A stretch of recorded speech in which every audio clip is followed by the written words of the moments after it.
I've been working at a department store for 30 years now as my retirement is just around the corner. I've been thinking about the right time to retire.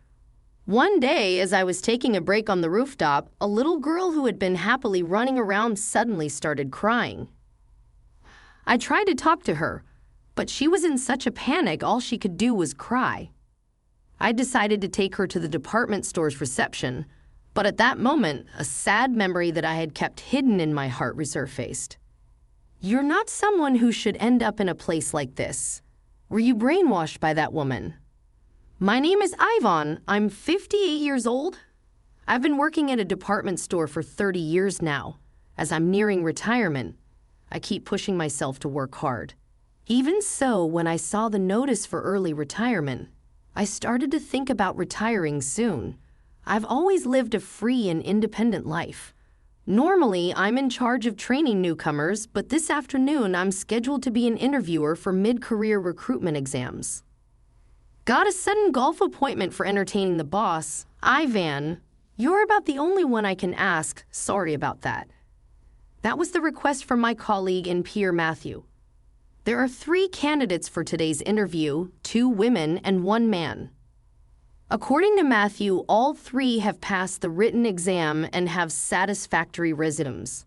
He intends to hire them all unless something extraordinary comes up. He wants me to assess whether there's any issue with these 3 joining the company. I was amazed that such a significant responsibility was being asked of me, a mere trainer nearing retirement. Actually, Matthew and I both joined this company as mid-career hires at the same time. Over these 30 years, we've built a trusting relationship by supporting each other. That's why I've been hesitant to bring up early retirement with Matthew. During my lunch break with an interview ahead, I was at our department store's rooftop, which has been turned into a flower garden where beautiful flowers bloom seasonally. Department store rooftops used to be known for their small amusement parks, but by the time I joined, it had already been transformed into an arcade. And 20 years ago, it became the flower garden it is today.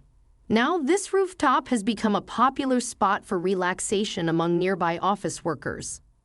Just as I was about to head back to prepare for the interviews, stretching and rising from the bench, it happened. Mommy, Mommy! A little girl who had been happily running around the flower beds suddenly started crying. She was the only child there on a weekday afternoon with no apparent guardian in sight. The office workers present didn't know what to do, just watching the crying girl helplessly. What's wrong? Did you lose your mom? I asked her, but the panicked girl could only cry. Still, I managed to find out her name was Lisa and decided to take her to the department store's reception. Lisa, then a woman holding 2 water bottles in her hands, came running towards us. Lisa clung to the woman, and I was relieved, thinking her mother had returned. I'm so sorry. I just went to the vending machine to buy drinks, and Lisa got into the elevator by herself. Thank you so much. Lisa's mom repeatedly apologized to me, and in a hurry, I bid farewell to the 2 of them. While I was happy that the 2 of them had met, a sad memory that I had kept inside me resurfaced. Actually, I am a divorcee, and in my early 20s, I gave birth to a son, but got separated from my ex-husband before my son turned 3. My ex-husband was the eldest son of a well-known affluent farming family in the area, and we met at the local agricultural cooperative. I was just out of agricultural high school at the time and was drawn to him, older and more assertive, which led to our dating and eventual marriage. Later on, I ended up living with his parents, but I couldn't adapt well to the old customs of the farming family and soon found myself at odds with my in-laws. My ex-husband was busy with his work at the cooperative and wouldn't listen to my concerns. Gradually, our marriage deteriorated and I decided to divorce. However, my ex-husband and his family were adamant about not letting go of my son. What ensued was a custody battle that even involved my own family, but the family court ultimately granted custody to my ex-husband.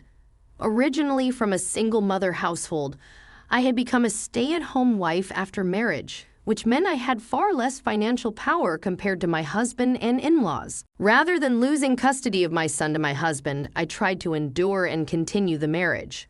But naturally, my in-laws would never allow it, and I ended up being the one forced out of my husband's home. Since then, I have not been allowed to see my son, and it's been over 30 years in this state. Now I have no idea where he is or what he's doing. That's when I decided to leave my hometown and came to this city. At the same time, I took the mid-career recruitment exam at this department store where I met Matthew. I was still in my 20s, and he did confess his feelings to me, but the wounds of my divorce were still fresh, and I wasn't ready to move on to another relationship, so I declined his offer. Since then, I never remarried. Matthew, on the other hand, did get married later, but also divorced within a year, leading us both to the conclusion that perhaps we're just not suited for marriage.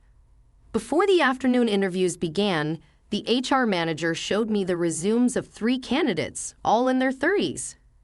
Just as Matthew had said, they seemed well qualified and capable of working with us. I was reviewing the 3 resumes in order, and it was when I got to the last one that I was astonished. I was looking at the resume of the only male applicant, and I couldn't believe what I saw. Tyler Green. I couldn't believe it and checked the date of birth. It matched the man I was about to interview, could possibly be my son, whom I hadn't seen in over 30 years. I stared repeatedly at the photo attached to the resume, but to me, who had been separated from him since he was 3, he just looked like a serious adult man. Ivan, is something wrong? The HR manager asked me, sensing something off as I kept scrutinizing the resume. Oh, I'm fine, just lost in thought for a moment. I rushed into the break room and quickly drank down a glass of water. Then, with a feeling of unease like I had never experienced before, I headed to the interview room. Next candidate, please come in. Tyler Green. Guided by an employee, Tyler entered the interview room. I am Tyler Green. Thank you for having me today. Hearing his voice, I was certain that the man in front of me was my son. As the interview progressed and he was asked about his reason for changing jobs, he spoke strongly about wanting to work immediately due to circumstances that led him to live in his wife and child's hometown. When the interview was over, Tyler left the room. Ivan, everyone was great today. They all seem like they can be valuable assets right away. Matthew really knows how to pick them. Matthew had no way of knowing that Tyler Green was my son, and it wasn't yet confirmed that he really was my son. Man, you really saved the day today. Thank you. How were the 3 interviewees? Matthew asked me in the evening when he returned from golf. It seemed he really didn't know anything. That day itself, all 3 were informed of their successful applications, and the HR manager mentioned that Tyler was very happy over the phone when he received the call. Months passed, and Tyler, along with the other mid-career hires, joined our company.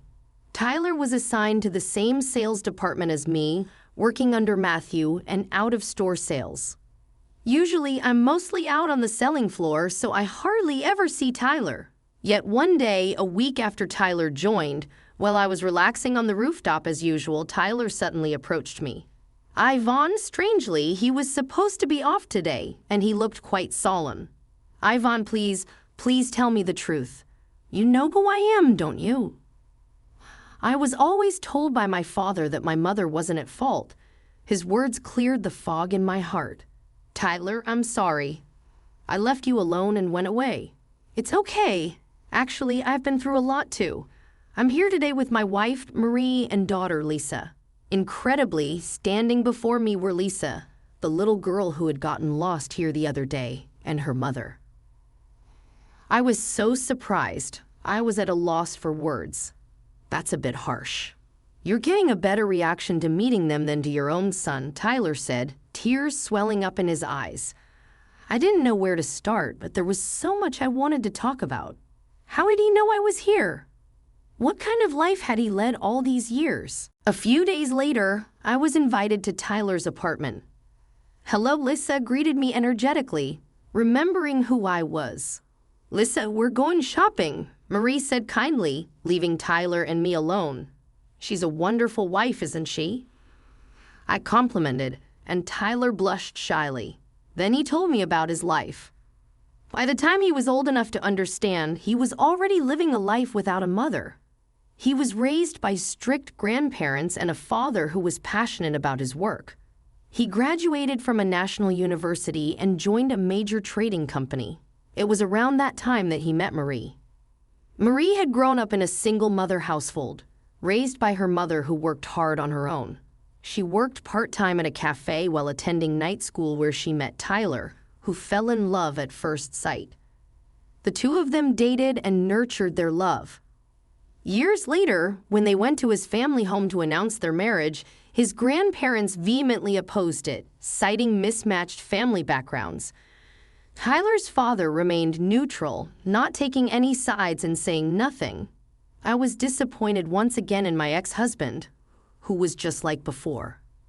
Nevertheless, Tyler defied his grandparents and chose to live with Marie. Eventually, they had a child and Lisa was born. During that time, when his father fell and was hospitalized, Tyler first learned about his estranged mother at the hospital.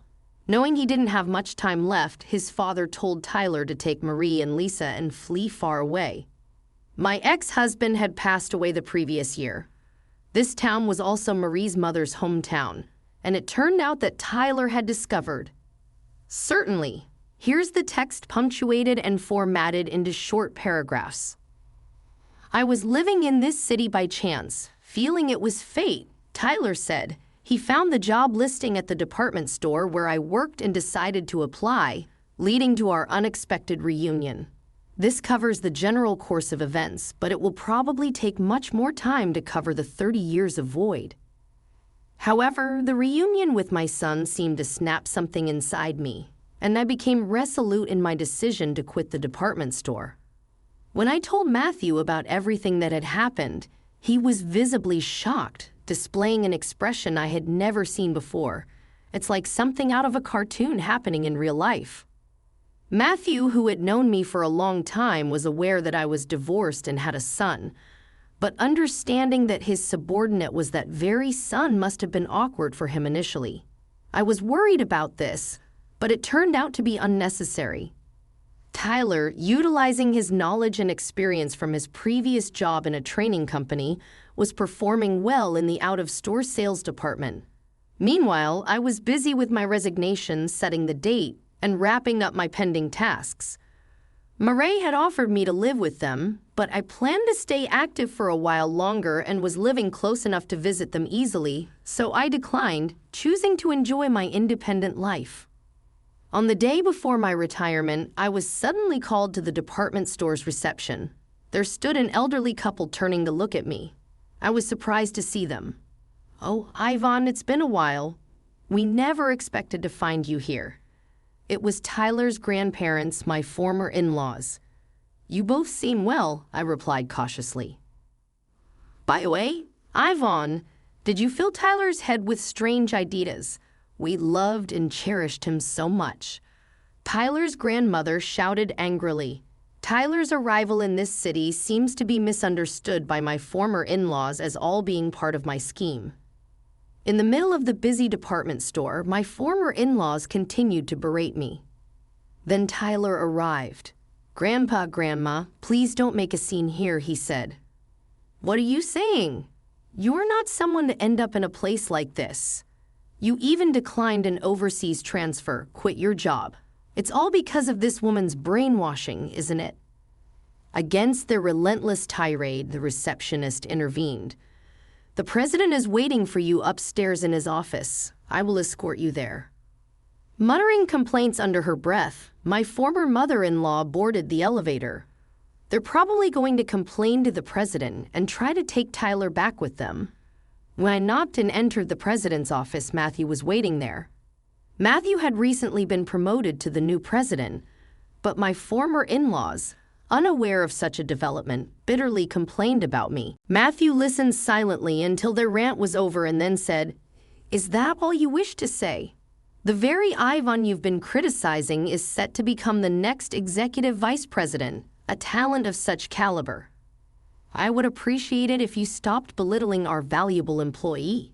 Her and executive vice president, my former mother-in-law's voice cracked with astonishment.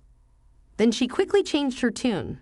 If Ivan's education and family background had matched our household, none of this would have happened. That's why we made sure Tyler received a proper education. Hyan, you're becoming the executive vice president. Enough. Leave now. My father died regretting he couldn't protect my mother, all because of you. Tyler, who had been silent until now, finally spoke up. He then expelled the grandparents who had raised him. Being reproached by their beloved grandson, they both left the room with drooping shoulders. The following day, as planned, I left the department store. Naturally, the tale of becoming an executive was a spur-of-the-moment fabrication by Matthew, but his promise to prepare a significant position for me if I stayed was genuine. Still, I politely declined and now help out at a friend's florist shop occasionally. Dining with Tyler and his family, enjoying peaceful days, the only change from before is my relationship with Matthew. We now dine without discussing work, and every morning he stops by the florist where I work to buy flowers for his office. As we both approach our 60th birthdays, we reflect on the long time we've shared despite various failures. Once I had rejected his advances, but over these 30 years, no other man but him has touched my heart. I'm thinking of spending the rest of my life with him, so this time I plan to be the one who says, "Hey, I really think it's about time you bought me a ring." I wonder what kind of face Matthew will make. The anticipation is quite unbearable.